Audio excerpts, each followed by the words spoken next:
Buenos días, profesor y compañeros. El día de hoy vamos a exponer sobre los anfibios.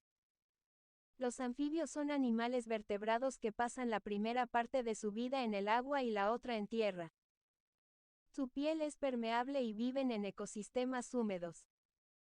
Para poder ejemplificar taxonómicamente a los anfibios se ha escogido un anfibio representativo, en este caso la rana de Morelet, que se puede clasificar taxonómicamente de la siguiente manera. La rana de Morelet pertenece al dominio Eukarya, que está conformada por seres vivos cuyas células tienen un núcleo definido.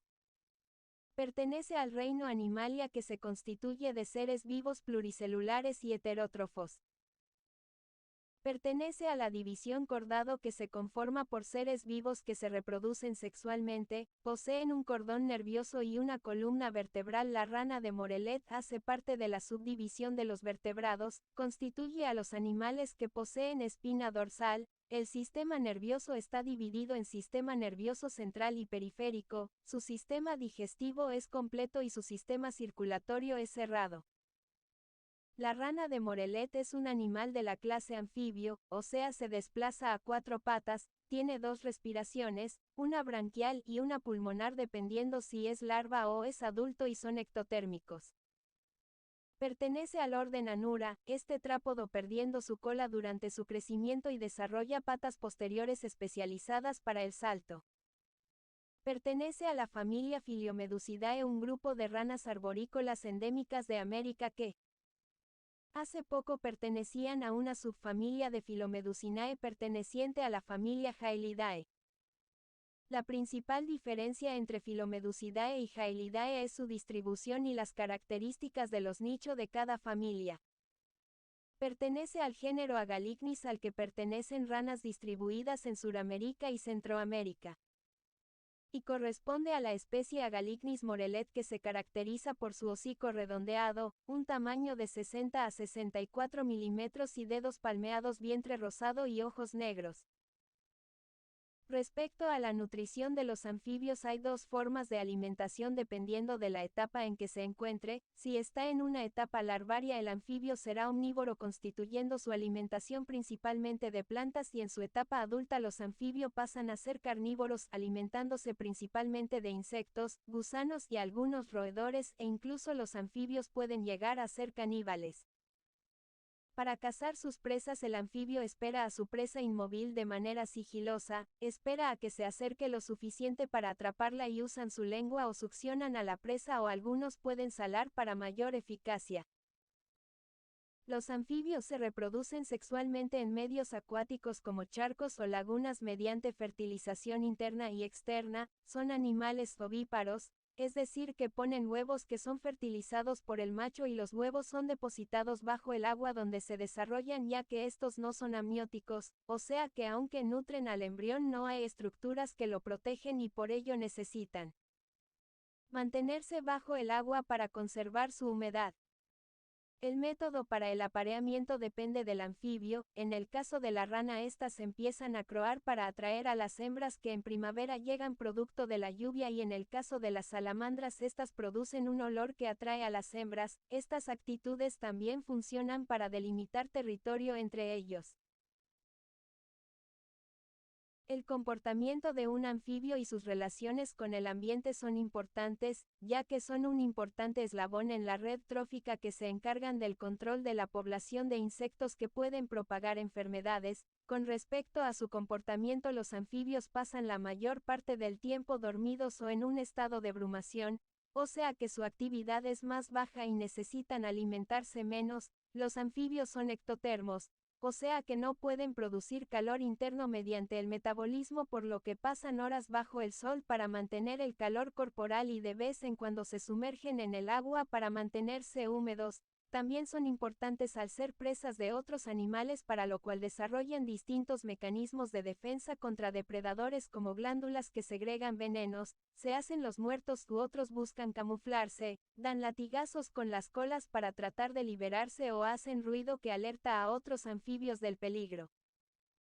Como se mencionó anteriormente, el papel del anfibio es muy importante, ya que controla poblaciones de insectos que pueden transmitir enfermedades y sirven de presa Para otros animales, sin embargo, también ha causado perjuicios para el ambiente que son causados por especies invasoras de anfibios que producen un desequilibrio en el ecosistema y que se propagan rápidamente, además de que pueden producir el desequilibrio de la población de otro animal o con sus glándulas venenosas deshacerse de depredadores importantes, aunque claro, esto en caso especies invasoras. Un dato curioso sobre los anfibios es cómo se relacionan a su uso medicinal, ya que la piel de los anfibios poseen sustancias analgésicas que son objeto de investigación.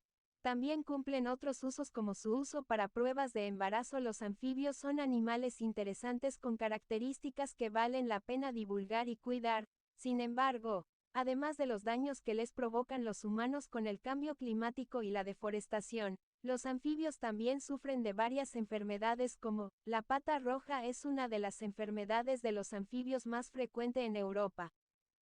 Está causada por la bacteria Aeromonas hydrophila y es la causante de numerosas muertes tanto en larvas como en adultos. Otra enfermedad muy frecuente entre los anfibios es la quitridiomicosis, causada por el hongo quítrido que se adhiere a la piel de los anfibios y forma una capa que bloquea la respiración y la absorción de agua. Afecta a la piel de los anfibios, uno de sus puntos débiles, ya que es una de sus estructuras respiratorias más importantes. El avance de la enfermedad es rápido y el anfibio suele morir antes de los 20 días tras contraer la infección.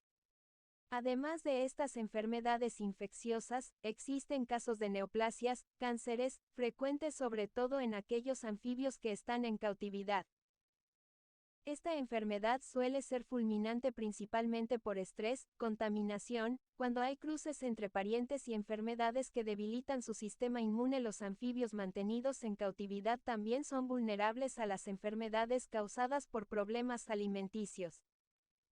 La hipovitaminosis, falta de vitaminas, hipervitaminosis, sobrecarga de vitaminas, o lipidosis hepática, hígado graso, son algunos ejemplos de enfermedades nutricionales.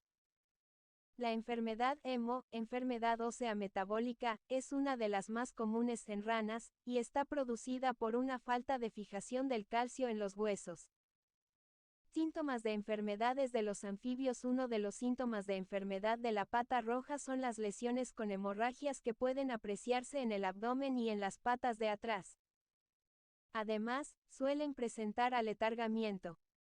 La quitridiomicosis provoca una descamación en la piel, especialmente en la pelvis. Esto causa un daño en su respiración cutánea y provoca osmorregulación.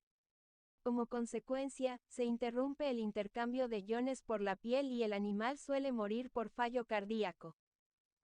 Por otra parte, la enfermedad hemo debilita los huesos del anfibio, y uno de los síntomas es que el animal suele estar letárgico. Es causada por una dieta inadecuada, contaminación y estrés.